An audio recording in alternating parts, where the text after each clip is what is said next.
நமது துலாம் ராசி நண்பர்களுக்கு தை மாதம் ராசி பலன் எப்படி இருக்கும் என்பதை பார்ப்போம். 4ஆம் வீட்டில் சுக்கிரன் இருப்பது மிகவும் மங்களகரமான பலன்களைத் தரும். இது வாழ்க்கையில் சுகம், ஆடம்பரம், நல்ல வீடு, வாகனம், குடும்ப மகிழ்ச்சி, அன்பு மற்றும் வசதிகளைக் குறிக்கிறது. மேலும் ஜாதகர் அன்பானவராகவும் நன்றியுள்ளவராகவும் செல்வச் செழிப்பிலும் இருப்பார். 4ஆம் வீடு தாய், கல்வி, மன மகிழ்ச்சி, சொத்து ஆகியவற்றைக் குறிக்கும்.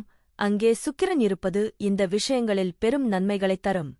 சூரியன் 4ஆம் வீட்டில் இருப்பது தாய், கல்வி, சொத்து, வீடு, வாகனங்கள், மன அமைதி போன்றவற்றைக் குறிக்கும்.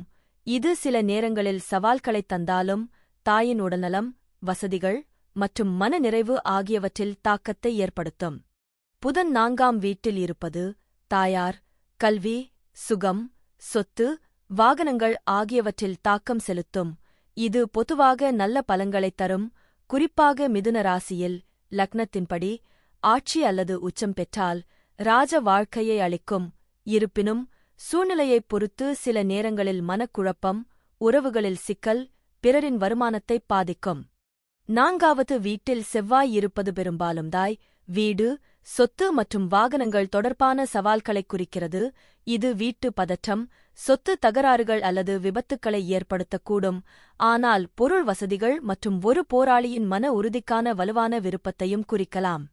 ராகு 5ஆம் வீட்டில் இருப்பது காதல், குழந்தைகள், புத்திர பாக்கியம், கல்வி மற்றும் முற்பிறவி கர்ம வினைகளைக் குறிக்கிறது.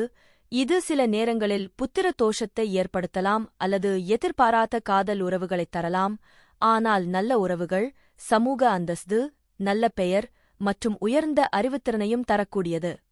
11ஆம் வீட்டில் கேது இருப்பது லட்சியங்களை நிறைவேற்றுதல், ஆன்மீக நாட்டங்கள், பெரியவர்களின் ஆதரவு மற்றும் சில நேரங்களில் திடீர் லாபங்களைக் குறிக்கும்.